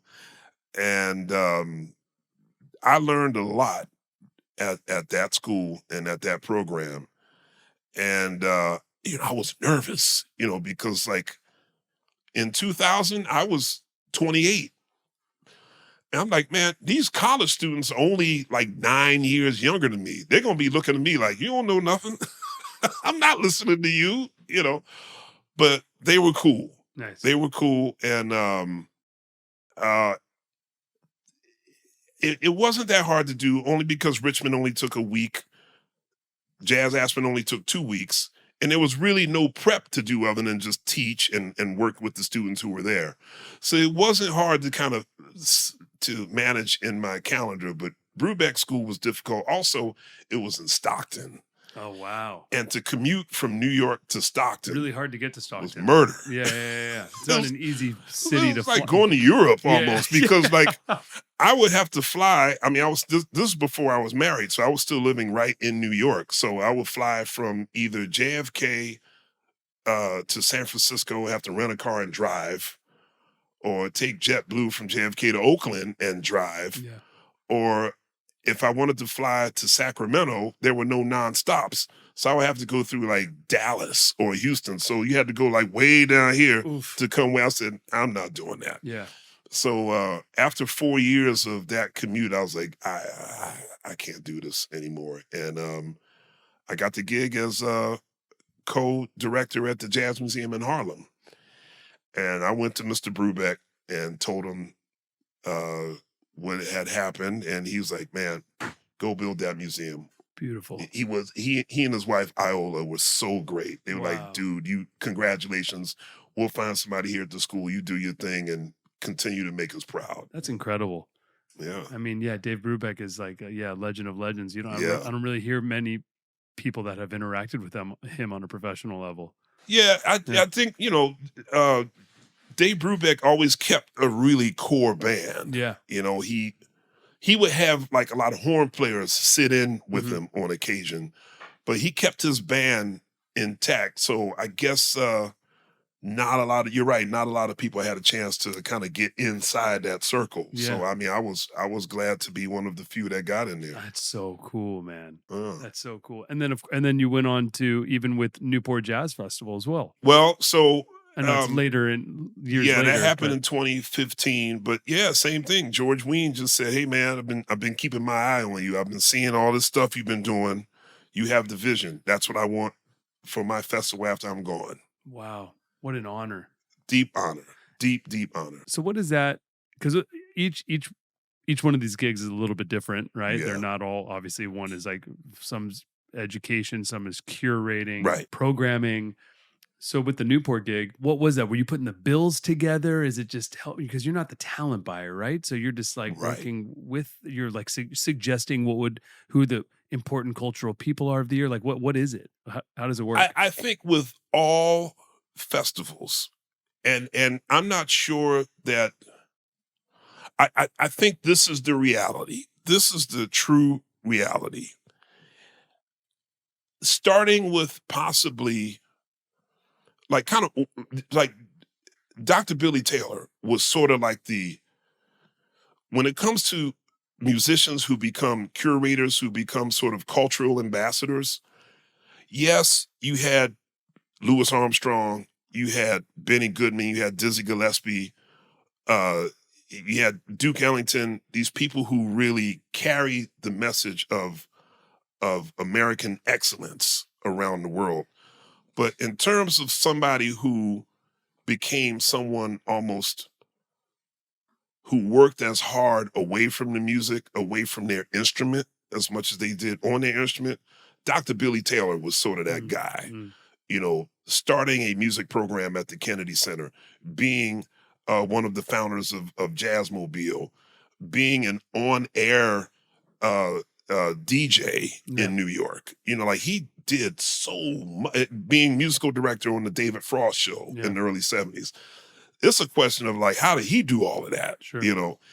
And so I think a lot of us, you know, Wynton Marsalis, Terrence Blanchard, we all looked to Dr. Taylor, Jason Moran, we all looked at Dr. Taylor as sort of like the template for the modern day musician as artistic director. Right. I think in today's era, anytime an artist becomes an artistic director, what they're paying you for is your address book. Mm-hmm. You know, to a varying scale. Some organizations actually want you to be an artistic director. Some institutions say, call your famous friends for us and get them to budge on the price. Yeah. Get the homie rate. And I find that that's a very deep rub, you know, because they ask you, they say, we want you to be our artistic director. Break that down. Artistic direction, which then turns into, hey, you're friends with Sting. Get him to come to our program. We can't pay him what he usually asks for. Like, well, then you can't get him. Yeah. But you're friends with him. Come on, get him to give us the hookup. I'm like, that's not why I'm here. Right. You know what I mean? And if you think that's what you're going to get, then you should get somebody else. For sure. Also, if it's not you bringing up the idea of bringing up Sting, then it's not your artistic direction. You got a bell on that thing? just cheer me on, people. I say profound things every week on the Go With Elmo podcast. Just kidding. Okay, it's really interesting to hear. I'm very curious about that because I've been getting more and more calls recently. Yeah. I've been doing stuff like that for a few organizations over the recent years, and I'm getting more and more calls. But yeah, I'm really trying to decipher. Yeah. What do I like? What don't I like? What is the actual job description of what you're What is the me actual about? job description? Yeah. Be real. Be honest. Yeah. Don't bullshit me. Sorry, Mom. I hate cursing because I never cursed around my mom. But we can I'm 53. I think she'll give me a break by now. And I've lived enough of a life that every now and then I've earned to drop a bullshit every now and then. You're a good person, Christian. That's what matters most. All right, this is the point in the interview when we talk about one of my favorite albums you've been a part of, the 5-piece band. Okay, Chick Corea, 5-piece band. John McLaughlin, Vinnie Colaiuta, of course, Kenny. But at this point, you've already collabed a bunch with Kenny and with Chick. But now you got John McLaughlin and Vinnie Colaiuta. Okay, This is the ensemble of ensembles. This is the super mega group. You guys go on to win the Grammy, of course. Who could compete with that? What was making that ensemble like? I've been very fortunate to be a part of some real great bands. That's easily one of the top 5 or 3. Let me go back to my first tour with Chick in 1996 when we did the Remembering Bud Powell tour. Back then, Chick said, hey man, I heard some recording you did where you played electric bass. He said, man, you sound good on electric bass. I said, oh, thank you, Chick. He said, so at some point I'm going to put together some sort of electric project, maybe with John McLaughlin. You know, John and I have been in touch again. You know, we're thinking that sometime in the future we're going to put something together. I might call you for that. Now, mind you, this is 1996, 1997. Nobody was calling me for gigs for electric. Right. You know, Amir is the only person that was kind of like, I know the secret, all you jazz fans are stupid, you don't know, And so he said that and, never heard anything about it for years. But you can't have Chick Corea saying something like that to you and it don't lodge in the back of your brain for a lot of years. 2007 comes along, literally, 10 years later. Chick says, hey man, remember a long time ago I had a conversation with you about putting together something with John McLaughlin? I was like, Chick, you gotta be kidding me. You never forgot that? He's like, nope. Now, mind you, when he had this conversation with me, he was in the middle of the Return to Forever reunion tour. Wow. So like, there was a part of me that was kind of like, well, why are you even thinking about that in the middle of that? Next to this? You know, like the reunion of the Avengers. Why would you want to do another band after this? He's like, yeah, I'm ready to do something else, So right on the heels of the Return to Forever reunion tour, he took like 4 months off, and then we started the 5-piece band tour. Oh my God. I say, Chick, you are a madman. So he told you it's going to be John McLaughlin, but at what point did he tell you it was going to be Kenny and then Vinnie Colaiuta? Well, yeah, when we had that conversation, like the year before, he said it was going to be Vinnie and Kenny. I was like, whoa, look out.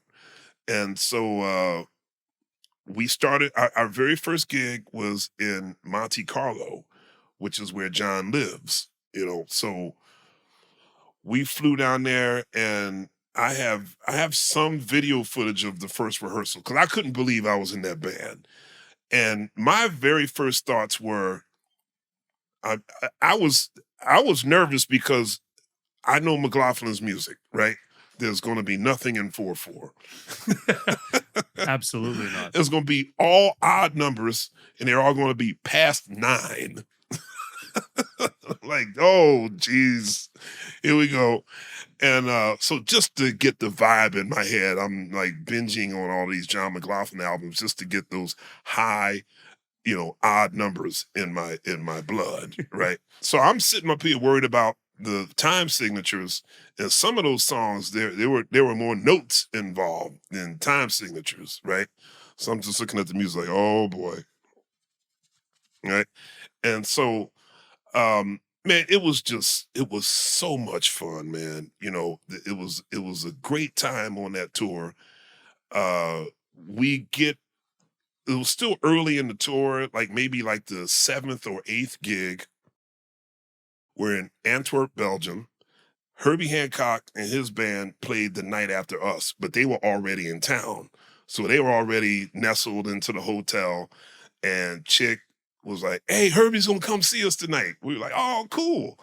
That turned into Herbie's gonna come sit in with us tonight. Nice. Like, what? And so, Chick recorded every gig. I think like every gig he ever played, it was recorded. Wow. His audio engineer, Bernie Kirsch, just basically traveled with a little rig all the time. And so that night in Antwerp was such an incredible night because Herbie sits in with us and we play like a Miles jam. We did like, It's About That Time or something like that, And so I'm looking like there's Kenny Garrett, there's John McLaughlin, there's Chick Corea and Herbie Hancock, and me and Vinnie Colaiuta. And Vinnie and I, like, the two of us never had a chance to play with Miles, but we were like, we're having a very special moment right now. And that's on the CD, that's on the record. And I didn't know stuff like that then. They were like, we have to rush release the album. Like, why? Why don't we wait till later in the tour once we've actually learned the music better? Like, this is show 7. Yeah. I was like, man, we got like 4 more months on this tour, Why are we like recording so early and rushing it out? Because they wanted to meet the Grammy deadline. Right. And I was like, is that how this works? Is this what people are out in the game for? But anyway, they rush released the album and it won. They met the deadline. and then we learn the music. No, I'm just no. But the best part about that tour was Brian Blade finished the tour. Vinnie couldn't do the whole tour. Really? So because he had to go back with Jeff Beck. Oh yeah. So Vinnie played, the first part of the tour, and then Brian Blade came in. At that point, you had already done Trilogy with Chick Corea and Brian Blade? No. We hadn't done Trilogy yet. This is before the trio. This is before the trio. Okay. This is kind of what started the trio. Whoa. Right? And so now here's the most hilarious part of this story. Can you think of two drummers more dramatically different than Vinnie Colaiuta and Brian Blade? And two of the greatest alive, two of my favorites, but yeah, so different. On the sonic spectrum, we're talking this far apart, right? Just sonically. That is a wild call to replace Vinnie. Vinnie is a, protein shake, he deadlifts, you know what I mean? And Brian is a butterfly, he's a ballet dancer, right?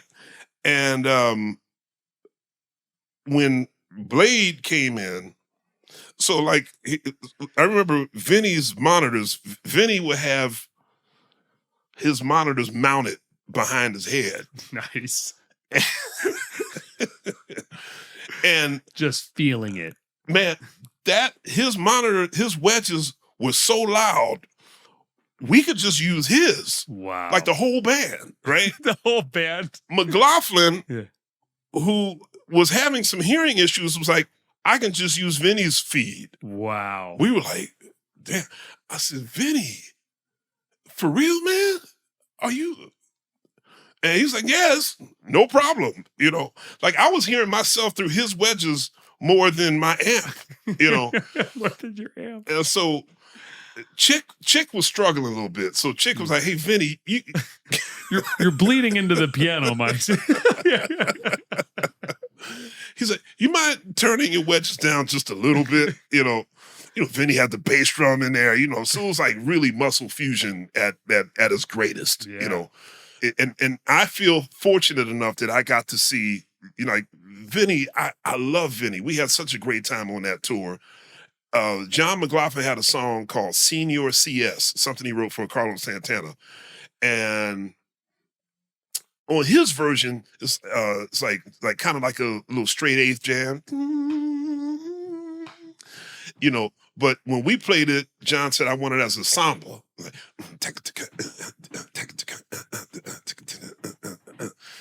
And the more we played that song, the faster it started getting, right? Got comfortable. And John would play like 9 courses. Kenny Garrett would play 9 courses. Chick would play 9 courses. And you? Man, let me tell you something. I remember on one of those gigs, I looked over at Vinnie, and he's looking at me. He's like, they gonna have to shorten this up, man. I said, yeah, I'm hip, bro. Yeah. I feel you. So when I saw Vinnie Colaiuta getting tired, wow. I was like, this song is long. This is long. And on the record, on the 5-piece band CD, I think it's like 22 minutes, 23 minutes. But like you say, so Vinnie had to. Yeah, the whole time. I mean, like his right foot was cramping up. Yeah. He's like, this is bullshit, bro. And so after a couple of weeks of that, Vinnie was like, hey, can we make this song just a little shorter? Now he goes back to Jeff Beck. Brian Blade comes in. I don't need any monitors. No monitors. It's the most opposite. A much smaller kit. Yeah. Oh yeah. And and Brian much softer velocity. Yeah. And Brian's thing is, hey, let me start here, and then we build out from that. Yeah. Vinnie comes out throwing right hooks. You know what I'm saying? And so like I'm dying laughing because insane. It's like a whole new arrangement. It a completely different band. Yeah, I mean, the whole vibe of the band just like literally did a 180, right? So different from McLaughlin too, specifically. Well, that's the story. Yeah. So the first gig with Brian, I'll never forget McLaughlin kind of like, is he playing? Yeah. I can't think of McLaughlin having a similar drummer. He was like, I can't hear him. We were like, and I'm thinking, I wonder if, and then I started just thinking of the roll call of like everybody that played at Mahavishnu. You know, it's just like, wow, Brian's probably the most sensitive drummer by far he's ever played with, you know. It took him quite a bit of time to adjust. Wow. But once he adjusted, it was great. Yeah. It was totally fine. Wow. And Chick was like, man, I kind of like this rhythm section. You know? And then that's when the trio started. That's how the trilogy came together. Okay, so now you get into the trilogy. Is that immediately after? Was that the next Chick project? The next year. Yeah. So the next Chick rendition of an ensemble is you and Brian. Yeah. So the 5-piece band was 2008 and 2009. We did our first trio gigs in 2010. Love the Trilogy album. So there's Trilogy 1, Trilogy 2, and now Trilogy 3 came out this year, which was a nice surprise. Right. I didn't see that coming, and you're going for the Grammy. Let's go. When was that one recorded, Trilogy 3? I have no idea. Because like I said, Chick rolled tape on every gig. Something from that massive archive. Yes. Was it after Trilogy 2? Who knows? Wow. Did they just hit you up like, we're dropping Trilogy 3? And you're just like... Kind of. Wow. I was like, okay, all right. Man, I can't wait for Trilogy 4 through 12. I'm sure, hey, I don't doubt that there'll be Trilogy records for the rest of our lives. So, what a blessing. Chick, the gift that keeps on giving, man. Yeah, I mean, there's so much Chick Corea archive. I mean, who knows? There'll be records coming out until we're long gone. Yeah. That's how much catalog is in the Chick Corea library. I can't have Christian McBride here and not talk about specifically drummers, even though, of course, we have. So you should have been at my wedding. It looked like a drum convention. Did it? Yeah. Who played? Because, well, nobody played, but I'm just saying, as a bass player, all my best friends are drummers. For sure. Yeah. For sure. But you didn't have a performance aspect with you? No, because I don't want to take advantage of my friends like that. Oh. I was like, y'all deserve a night to just chill. You didn't hire yourself as the artistic director of the Christian McBride wedding, which is supposed to just get favors from his friends. Exactly. Right. No, we just hired a DJ. Nice. Okay, know? Just turn up for the party. Just we do enough of this music every single day. Okay. Exactly. All right, man. You have played with Tony Williams, Vinnie Colaiuta, Jack DeJohnette, Brian Blade. What does it feel like, and how does it change your approach to bass playing, having this dramatic difference of the greatest drummers in the world? I honestly don't think it's that. I mean, once you have some basic intelligence of how to be a professional musician, I mean, you just play how you have to play with those drummers, you know? I mean, getting over the fear is one thing, but once you start playing, you realize you really don't have to. You just playing with somebody. Somebody says 1, 2, 3, 4, you go. You know, and if there are any major adjustments you need to make, I think once you've played with enough people, in your brain, you're like, okay, I need to do this, and you do it. You know, it's like the only person I ever played with where I was like literally scared was Tony. Yeah, for obvious reasons. When did you play with Tony Williams? We did 2 CDs with Michael Wolff. We did one in 94. We did them back-to-back years. We did one in 94. We did one in 95. I don't remember if the Arsenio Hall show was still going on at that time because Michael was the MD on Arsenio. But he wanted to make these 2 trio CDs, and he had me and Tony on both of them. And you know, I remember flying out to Fantasy Studios in Berkeley. He said, hey, you know, you and Tony. And, you know, I'm just like, oh, what? And, you know, there's Tony with the legendary yellow. I think that first year was Gretsch. The next year he had switched to DW, but it was still the yellow drums. You know, there's Tony smoking a big cigar. And, you know, I'm sitting there in the bass booth with my bass like, oh my God, it's Tony Williams. like that's like the baddest drummer who ever lived, you know. Agreed. Yeah. And the engineer is like, okay, let's get some sounds. You know, Tony's like,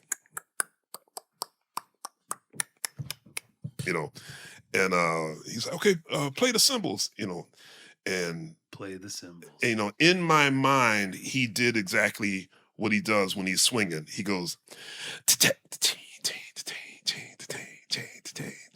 and I'm in my booth like, listen to that. Lord, that's Tony Williams. Tony looks at me and was like, hey, can you play a little Christian? I'm like, oh. No, I don't want to play. So I was like, dude, get over it. You're here. Play. Like my second voice is really strong. Yeah. Good. So they're like, hey, stop that. Play. Wow. So I was like, doom, doom, doom, doom. I was like, just play in the pocket, man. Play how you play. Like, what's there to adjust with that? Yeah. Why are you tripping? There's nothing to adjust to, you know, except getting over yourself, you know. Yeah. So there we are just playing time together, you know, for the engineer.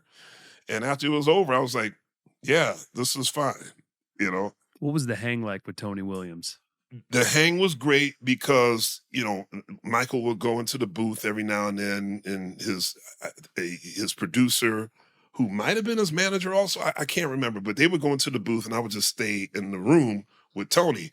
And he told me this great story that was, it was just one of those moments, man. I always try, like with Herbie, Ron, Wayne, Tony, anybody who ever played with Miles, I always try not to ask him any Miles Davis stories because that's all people ask them about, right? And I don't remember how we got on the topic, but he started talking about bass subs in Miles's quintet, like people who sat in for Ron Carter. Wow. And he said, you know, basically maybe 3 years into the band, like, you know, Ron kind of wasn't really that much in the band anymore. He did the records. But anytime we traveled out to the West Coast, certain gigs in New York, you know, Ron was in the studio doing all that jingle work, you know, doing all the sessions. And Ron was like, you know, I'd rather do that than schlep on the road, you know. So he was like, man, a lot of bass players subbed for Ron in that band. He's like, almost everybody in New York. He's like, man, Richard Davis made some gigs with us. Eddie Gomez made some gigs with us. Gary Peacock, Scotty Holt, Buster Williams, Cecil McBee. He's like, man, you have no idea. If you were alive then, you probably would have subbed for Ron for a couple of gigs. And he says, you know what used to piss me off, Christian? I'm like, what? He said, when those guys didn't get a call back, they would blame me. He's like, come on, Tony, talk to Miles, you his boy. Tell him to hook me up. And he's like, man, I'm not going to tell Miles Davis who to call. You know, he calls who he wants, you know. So I just thought it was funny that, like, Tony painted himself as, like, the go-to guy, like the in-between between Miles and the rest of the world, you know. He's like, man, what are these guys asking me for? You know, you go ask Miles, you know. Tony Williams is not the gatekeeper to Miles Davis. But it's interesting that so many people thought that. Right. You know. Right. Around that same time, so we did those two records with Michael, 94, 95. 96 comes, I'm touring with Chick in the Remembering Bud Powell band with Roy Haynes, another icon, somebody who became almost like an uncle or a dad, you know. Then Tony calls and he said, Christian, I'm thinking about putting together a new band, and I'm thinking about having you, Robbie Coltrane, and Jackie Terrason. You down? I was like, yes. Now, unfortunately, that band never happened. But the fact that I got a call from Tony in the first place, that's an honor I'll always keep. Where we are today in modern jazz, what do you think the most lucrative opportunities are in jazz? That's a short answer because I think that no matter what happens in technology, going to meet the artist face to face, when you know some artist you want to play with is coming to town, go talk to them. You know, I mean, I think that's how most of us got our gigs. You know, Mr. Tyner, I really would love to play with you one day. uh, Mr. Henderson, I would love to play with you one day, you know? So like, first of all, they got to know you exist, you know, and tell them how much you love their music, you know, try to talk to them. None of that, not DMs, you know, like nobody who's established is going to give much credence to that. Yeah.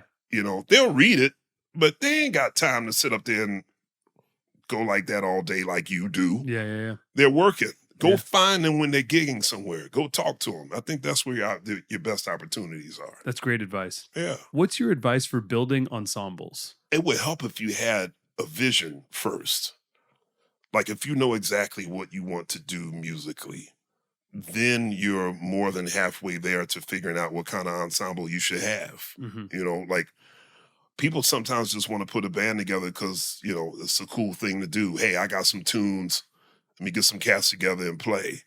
But if you have an actual concept about like, I want my music to sound a certain way, you start putting people together and you learn what works and what doesn't. You know, trial and error. I think that's how you figure it out. But if you have a concept, you'll get there quicker. What do you want to be remembered for? Do you see that interview Mike Tyson did about a year ago? Some poor little girl, and she asked him about legacy. Go look at that. Oh, yeah, he interview. didn't care, right? He didn't care at all. I keep killing your mic. No, it's okay. Yeah, he's like, legacy? Who cares about legacy? You'll be dead. Who cares about legacy? I don't have time to sit up here and think about legacy. That's some ego. I was like, oh, come on, Mike.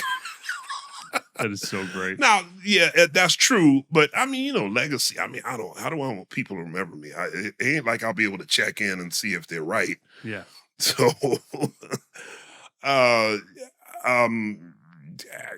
who cares? I can only worry about what's happening now. I love that. Who would you say are the new jazz lions right now? Oh, there's far too many of them. There's so many now. I mean, it's wonderful, man. Like I think back to like the late 90s, and I remember thinking like, I feel like my pool is not that deep of people to choose from my new band, you know, like up and coming cats. But like now, it's just, I don't really want to start naming names because I want to leave out somebody. I'm going to hear about it. But let me just say that I think the pool of young musicians out there now who are killing it it's a deep pool. Let's say we do a jam real quick with you and a bunch of the new lions. Who would be your first four top of your name? Well, I mean, being a bass player, drums is first. Yep. You know, every band I've ever had, the first call is the drummer. Yeah. Because she's playing in my current band, I got to shout out Savannah Harris. Mm-hmm. I love her. Oakland, California. Speaking of Oakland, California, someone we mentioned earlier, Justin Brown. Love Justin. He's not exactly a young cat anymore, but he's significantly younger than me. So yes, I'll still call him a young cat. Oh my gosh. My homie from West Philly, Justin Faulkner, who's been playing with Branford Marsalis for a long time. Again, not necessarily a young cat. His younger brother, Nasir, is killing it with Joshua Redman's band. So there I go. I named a couple of names, and somebody's going to be mad that I didn't name them, but, you know, tough. Okay, I pulled it out of you, man. It's all good. We don't have much time to talk about it. I know we got to go, but without further ado, is an amazing album. It's volume 1. That's right. So I know there's a volume 2 coming. I know you just played Kimmel. I watched the Kimmel performance. It's great. Everyone go listen to the newest Christian McBride album because you're so good at the big band, bro. You're so good at the big band. I love writing and arranging for the big band. It's one of the few places where I don't have a lot of anxiety, strangely enough. Less than if it's a smaller ensemble. I don't get that. Interesting. Yeah. If I have to write music for like my, you know, a trio, quartet, quintet, I'm jammed up. But give me my big band, I'm like, wow. And we've been very successful with the big band. I think because I'm always hearing so much going on in my head anyway. You know, like if I'm trying to write a new song, I'm hearing trumpets, I'm hearing saxophones, I'm hearing flutes, I'm hearing clarinet, and it's hard to whittle that down to like one line you know. So with the big band, I get to actually put all of that together, you know. Well, man, thank you so much for coming here today. I'm glad we got our part 2 in. We're gonna have to do eventually in the future. We'll do a part 3 because we didn't get to McCoy, man, or Joe Henderson. You know, we'll get to that. We can keep this as an ongoing thing. We got time because we're the mid lions. That's right. Mid lions. We're not the old lions. That's correct. Yeah, mid lions. And I am 14 years younger than you, Christian. Right, ripe lions.